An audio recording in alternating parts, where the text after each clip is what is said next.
Alright, picture this. Two armies locked in a tense standoff. On one side, the Israelites trembling in their boots.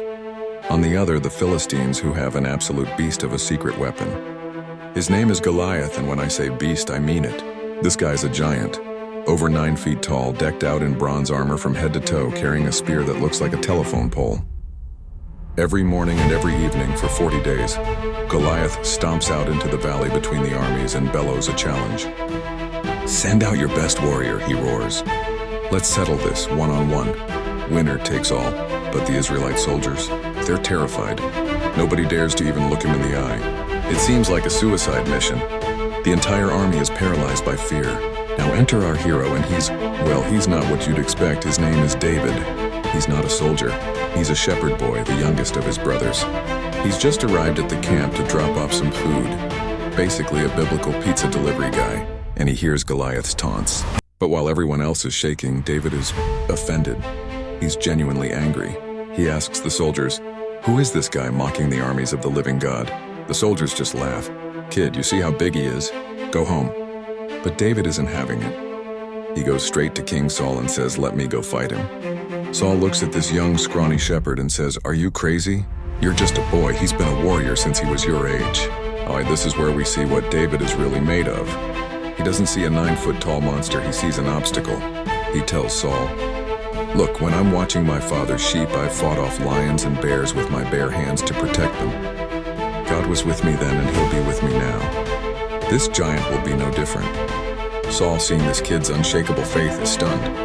He reluctantly agrees and tries to put his own royal armor on David, but it's too big, too clunky. David can barely move. He takes it off. "I can't fight in this," he says. "I'm not used to it."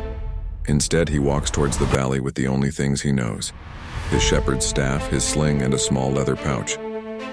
He stops by a stream, reaches down, and carefully selects 5 smooth stones, placing them in his bag. That's it. That's his arsenal. When Goliath sees David approaching, a kid with a stick, he bursts out laughing. It's a deep, booming laugh that echoes across the valley.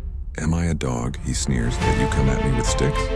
Come here, and I'll feed your flesh to the birds and the wild animals."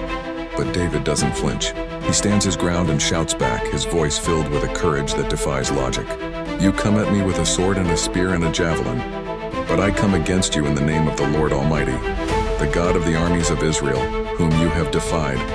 This day the Lord will deliver you into my hands, and the whole world will know that there is a God in Israel." And then it happens. David starts running, not away, but straight towards the giant. While running, he reaches into his bag, pulls out a stone, and places it in his sling. He begins to whirl it faster and faster, a blurry circle above his head. Goliath, surprised by the boy's audacity, starts lumbering forward to meet him. David lets the stone fly. It zips through the air, a perfect deadly missile. It strikes Goliath right in the forehead, the only spot not covered by his helmet. The stone sinks in and the giant just stops. He wavers for a second, his eyes glaze over, and then he crashes to the ground face first with a sound like a falling mountain. Silence.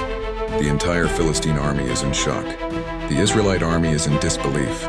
This shepherd boy with nothing but a sling and a stone has just defeated their undefeatable champion.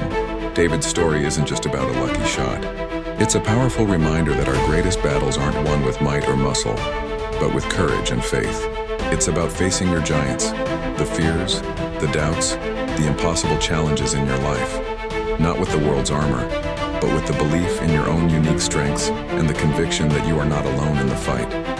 Sometimes the most unexpected weapon is a heart full of courage.